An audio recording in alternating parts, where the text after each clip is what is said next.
सबको प्रभु यीशु मसीह के नाम में जय मसीह की दोस्तों। तो हम आज पढ़ने जा रहे हैं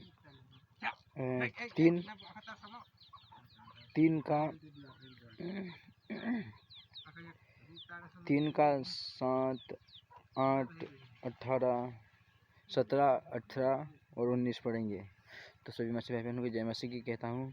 हम आज पढ़ने जा रहे हैं उत्पत्ति 3 अध्याय का 17, 18 और 19 पढ़ेंगे। तो मेरे साथ बने रहिए दोस्तों। अब छोटी सी प्रार्थना करेंगे इसको पढ़ने के बाद।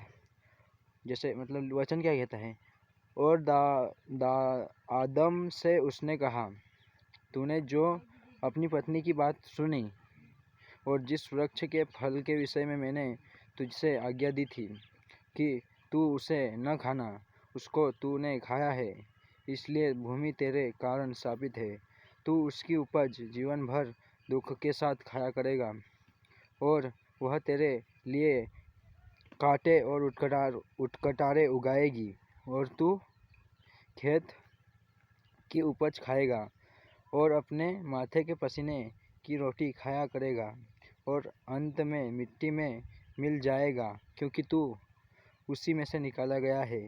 तू मिट्टी तो है और मिट्टी ही में फिर मिल जाएगा। तो मेरे प्रिय, थोड़ी सी प्रार्थना करेंगे। हे हमारे स्वर्गीय पिता, जिस प्रकार से इस वचनों में हमें ज्ञान और समझ और बल बुद्धि मिली है, उसे धन्यवाद देते हैं। हाँ, परमेश्वर का धन्यवाद देते हैं। लाखों लाखों धन्यवाद जो हमें समझ और बल बुद्धि देता है इस वचनों के द्वारा।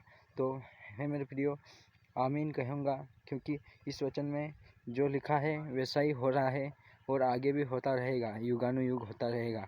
जो ये पवित्र शास्त्र है वो होगा ही होगा। हालेलुया। जैसे वचन क्या कहता है, आदम से उसने क्या कहा, यानी परमेश्वर ने आदम से कहा, तूने जो अपनी पत्नी की बात सुनी है और जिस वृक्ष के फल के विषय मैंने तुझे मना किया था उसे तूने खाया है, इसलिए तेरे कारण भूमि तेरे कारण शापित है।